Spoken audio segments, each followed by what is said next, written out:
Sino hindi mapapayas dyan? Alright mga kayamies! Good day na naman sa inyo lahat. At once again, Jerome na naman. At Takoyaki po yung 80 baht. So ngayong araw na ito, may bago na naman tayong franchisee. At dito na naman yan mga kayamies sa Taguig. Dito sa Ibayo Tipas. Taguig mga kayamies. So ngayon, kasama natin ang ating mga bagong franchisees dito. Si Mang Melita at si Sir Aris. Pero paano niyo po ba na-discover ang Yamies na Takoyaki? Ikaw na Melita. Na-discover ko yun nung napanood ko sa RDR. Kay Boss RDR. Boss RDR. So, nagka-interest ako after noong in-interview ka niya. Talagang yung immediately, nagkaroon ako ng interest kahit tumawag ka na sa asawa.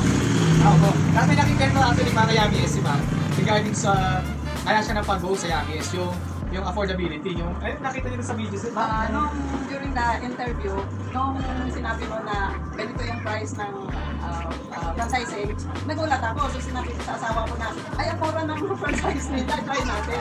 So yun ko yung nag-decide.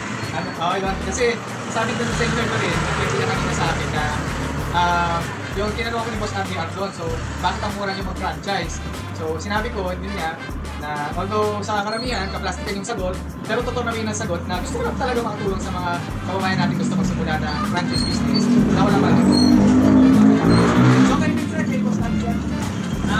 Yes, sa akin, naman ako kay RDR sa Pao, kami na rin so medyo nakakagulat niya kasi medyo mura yung pricing of franchise.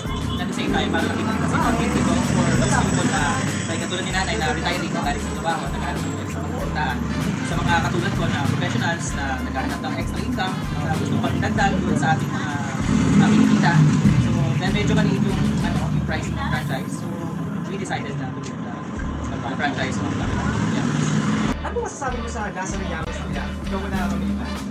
Natikman ko ito nung pumunta ko sa office nyo. Masarap pa. Ikaw Sir Aris, anong masabi mo sir? Marami ka ha? Ako kasi na mahilig yung asawa ko sa takoyaki. So far, mahilig yung asawa mo. Kakain ka din. So, dahil mahilig yung asawa ko sa takoyaki, marami na ako natikman sa takoyaki. So far, I could really say na si Yamies is level up siya compared to ibang takoyaki na natikman. So, masarap yung sauce, hindi tipid yung mga ingredients niya, pwede kang mag-add-on. At the same time, the pricing, right now is buy one take one siya. So first, ngayon ko lang siya nakunalitin sa isang takoyaki business na buy one take one yung ino-offer na pricing. So malaking bagay yun para dun sa mga gustong kumain. Kasi pag kumain ka ng mga 4 pieces, medyo bitin.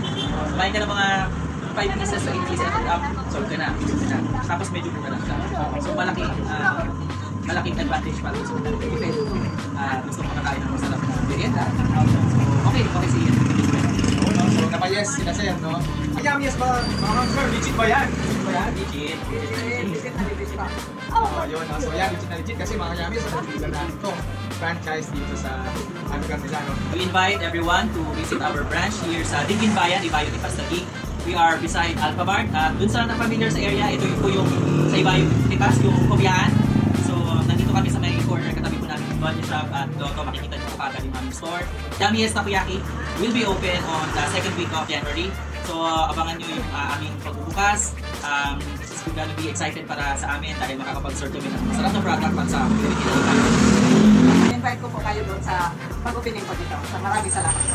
Bisita na kayo sa ating pinakabagong franchise dito sa Yamies Takoyaki, Ibayo Tipas, Taguig City mga kayamies. So yan mga kayamies at habang great day sa inyong lahat. Thank you po. Bye-bye!